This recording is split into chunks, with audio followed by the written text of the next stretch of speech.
PSC എക്സാമിന് തയ്യാറെടുക്കുന്ന എല്ലാ PSC ഉദ്യോഗാർത്ഥികളെയും നമ്മുടെ പുതിയൊരു റിവിഷൻ ക്ലാസ്സിലേക്ക് സ്വാഗതം ചെയ്യുന്നു. ഇന്ന് നമ്മൾ റിവൈസ് ചെയ്യുന്നത് 2 പ്രധാനപ്പെട്ട GK ക്വസ്റ്റ്യൻ ആണ്. വിദ്യാലയങ്ങളെയും തദ്ദേശ സ്വയംഭരണ സ്ഥാപനങ്ങളെയും തമ്മിൽ ബന്ധിപ്പിക്കുന്ന ഏജൻസിയാണ് CRC എന്താണ്? വിദ്യാലയങ്ങളെയും തദ്ദേശ സ്വയംഭരണ സ്ഥാപനങ്ങളെയും തമ്മിൽ ബന്ധിപ്പിക്കുന്ന ഏജൻസിയാണ് CRC.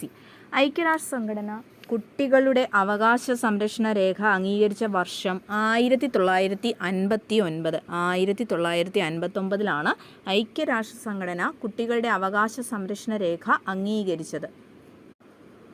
ഇപ്പോൾ തന്നെ ഈ ഒരു മിനിറ്റ് കൊണ്ട് നമ്മൾ 2 ക്വസ്റ്റ്യൻ്റെ ആൻസർ അറ്റൻഡ് ചെയ്ത് കഴിഞ്ഞു. നന്നായിട്ട് പഠിക്കുക. CRC എന്താണ്? 1959 ഐക്യരാഷ്ട്ര സംഘടന കുട്ടികളുടെ അവകാശ സംരക്ഷണ രേഖ അംഗീകരിച്ച വർഷമാണ്. ഈ 2 ആൻസർ നന്നായിട്ട് പഠിക്കുക. എല്ലാവർക്കും വിജയാശംസകൾ നേരുന്നു.